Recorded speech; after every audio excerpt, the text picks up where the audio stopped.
Black Panther: Wakanda Forever, latest entry in the Marvel Cinematic Universe, sequel to the hugely successful 2018 film. It's the longest MCU film thus far, apart from Endgame, 2 hours 41 minutes, and it's quite possibly the most difficult sequel that Marvel, or any other company for that matter, had to make ever. And that is of course because of the untimely passing of the lead actor Chadwick Boseman in between movies.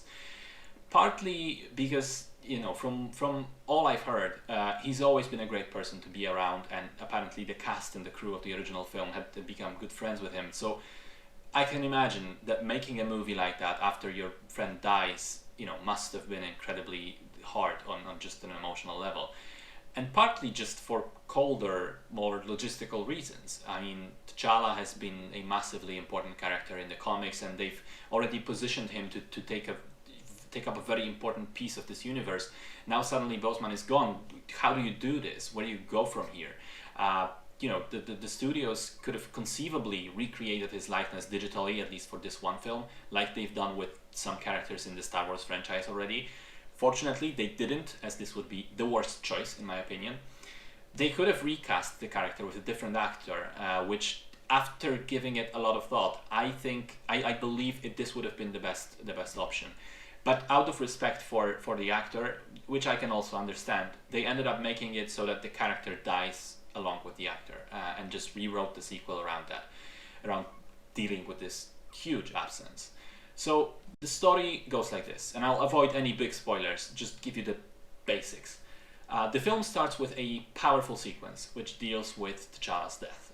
It's very well made, it's heartbreaking and touching, and it ends with the Marvel logo, flipping through the character pictures, which one. But it plays to complete silence instead of the Marvel fanfare, and there's no music at all, and all the pictures are of Chadwick Boseman. And I'm not gonna lie, I cried a little at this point. I got emotional. The whole prologue got to me. Then the movie jumps 1 year forward in time and shows us the sort of aftermath. The characters in Wakanda are still trying to fill the void. Ramonda is the queen now, and there is no new Black Panther because nobody's been able to regrow the heart-shaped herb, which grants the powers. Some of the characters have managed to somewhat move on. Some others, like Shuri, are very clearly still, completely broken over the loss. Meanwhile, the outside world is pushing politically for Wakanda to start trading vibranium, which they don't want to do because, if it falls into the wrong hands, people will just make weapons, yada yada. The Americans come up with a machine that can detect vibranium, and they begin searching for it elsewhere, and namely at the bottom of the Atlantic Ocean. And this gets the attention of the kingdom of Talocan, which in the comics was just Atlantis. In here it's sort of remodeled after the Aztec and Mayan civilizations so as to avoid similarities with Aquaman over on the DC side. The Talocan warriors show up, kill the members of the expedition, dismantle the machine, and then their king, Namor, shows up in Wakanda. He explains the situation and he asks for help. He says, listen, they're gonna come for you and they're gonna come for us. Eventually, help me find and kill the scientists that created this machine so that they can't do it again, and let's be allies against the outside world. And the story goes from there. Again, don't want to spoil anything substantial. Now, there are a lot of things to like about this film, but there are also flaws which, in my mind, prevent it from being truly great, sadly. But let's start with the good stuff, which I think there's more of. The costumes, the hairstyles, production design, locations, absolutely splendid. In particular, both Wakanda and Talocan are just fantastic, super creative. There's no question about it. It's in terms of the design, it is one of the better Marvel movies. I love how Wakanda is once again, so inspired by all the African cultures, and then on the other side, having Talocan be so entrenched in Mesoamerica was a brilliant design choice. It really makes it stand out and be very unique, but at the same time makes sense within the story, and also makes them and Wakanda have a common ground right away. We just loved it. The music, once again done by Ludwig Göransson, terrific. He manages to find even more unique sounds and musical cues, and it's just a joy to listen to. The performances, I thought, were great across the board. They feel the most serious, probably, out of maybe the entire Marvel Cinematic Universe, and maybe it's because of the tone of the film, dealing with grief and so on. But the individual performances are just very, very good. To me, the standouts are Angela Bassett as Queen Ramonda, very powerful performance. Letitia Wright, who I didn't enjoy before, but we'll get to that. And Danai Gurira as Okoye, who once again steals every scene she's in. She's my favorite character in the movie, just like she was in the first one.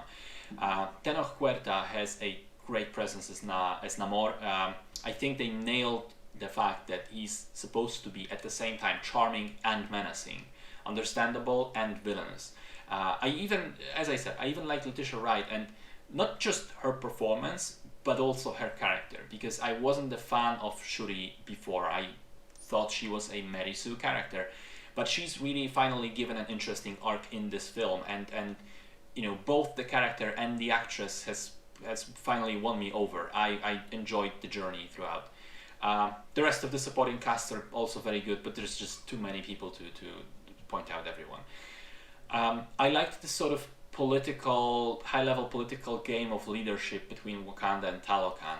In fact, I liked those elements of the film more than I did the smashy, fighty bits of action. And I also liked how the Talokan warriors are very unique in terms of appearance, fighting style, and even the vibe that they give off. There's this early sequence with the attack on the ship or platform or whatever that was, which was tapping quite strongly into the horror genre, and I really enjoyed that. Now, there are also things that didn't work for me. I think that as interesting as they managed to make Namor, there is a point where he's explaining his position, he's giving his exposition who he is and whatnot, and he's making sense, and he's being quite reasonable, and you relate to him, and then all of a sudden he just says, well, and this is why we gotta kill everyone else. Wow, what? that's a very abrupt escalation. I just think that the writers didn't handle this turn very well, and he just goes from sympathetic to completely wrong in about 5 seconds flat, without a really good reason. And I think that could have been handled much better. In fact, I had a sort of similar complaint against Killmonger, the villain of the first film.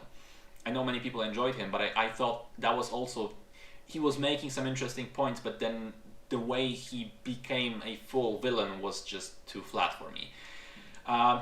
I think some of the action in the film is shaky, some of the CG as usual for Marvel. The final set piece just feels a bit stupid to me. I mean, parts of it looks cool, but parts of it really, really don't. And the entire final battle, so to speak, kind of weird, because the previous Marvel property, which was She-Hulk on Disney Plus, sort of made fun of Marvel, having a formula and following it, and it sort of successfully dismantled it in its own finale. And now watching Wakanda Forever sort of repeat that again feels like, going back to the old tired ways. But I don't know, maybe that's just me. There's a subplot also involving Ross, which, apart from his first scene, could have been cut completely to save some time. It has, if you think about it, it has no bearing on the rest of the film, and it's just pure setup for future storylines, so I didn't enjoy that all that much. Similarly, there's an incredibly powerful scene between Queen Ramonda and Okoye, which is probably the best acted scene in the film.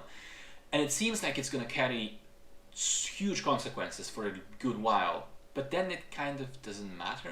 Again, don't want to spoil anything, but you'll know what I mean when you see the film. It's just sort of a huge deal, and then nothing really changes a couple of scenes later. What else? I hated 2 of the new superhero suits, which show up at the end, and again, no spoilers, but there are 2 costumes which are just fucking atrocious. I mean, just hideous. They look like some goofy, low-budget Power Rangers CG shit. It's especially surprising, seeing as how the regular clothing in the film is so well done, which I mentioned already, but then, those suits just...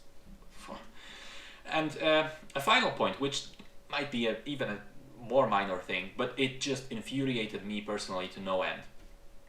When Namor introduces himself to the Wakandans, he does it in person, and he says to them, "My enemies call me Namor." And then later he explains the origins of that name, El Niño Sin Amor, the child without love. Brilliantly written stuff, by the way. And then 5 minutes later, the same people in conversation are calling him Namor. Namor. like Americans reading it incorrectly.